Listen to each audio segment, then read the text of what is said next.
This project is over existentialism, and it's by Morgan and Paige. The definition of existentialism is the philosophical theory or approach that emphasizes the existence of the individual person as a free and responsible agent determining their own development through acts of their will. The breakdown of the word existentialism is that existence comes from two German words, which is one is existent, which means to stand out, and the other one is emerges, suggests that existentialism is a philosophy that emerges out of problems of life. There are two main philosophers for existentialism. The first one is Sartre. He was a French philosopher, and he was awarded the Nobel Prize in 1964. His main contribution to existentialism was that he believed that we were all condemned to be free. He believed that there was no creator and that existence provided essence. The second philosopher was Kierkegaard.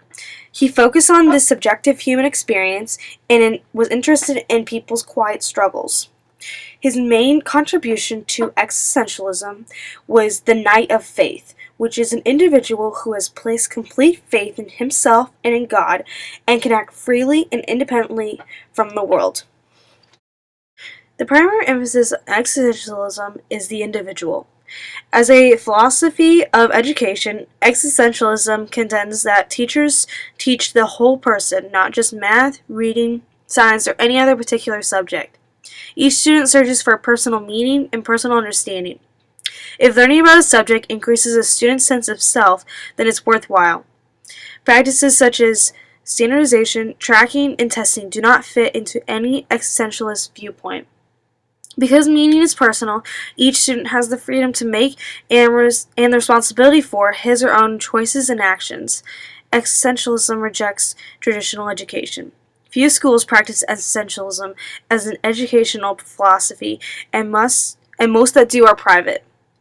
The existentialist teacher honors each individual student by ranging from learning experiences from each student may choose.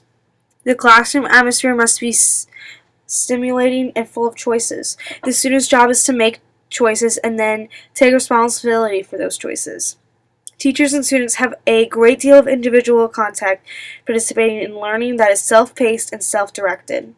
A teacher who follows existentialism as a philosophy of education teaches best by being a role model and demonstrates the importance of a discipline by pursuing academic goals related to subject area. I think a great example of existentialism in the classroom is the Montessori kindergartens that we learned about a couple weeks ago.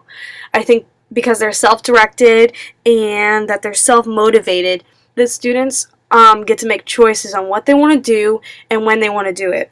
In the kindergarten classrooms, there's many things that they could and could not do. They do it by themselves, and the teacher is definitely a role model for all of them. Morgan and I both decided that the best way to integrate these philosophies into our classroom is to combine them. Not one philosophy is better than the other, and that we both think that it's the best way in our classrooms is to integrate them. I hope you guys like our presentation, and thank you.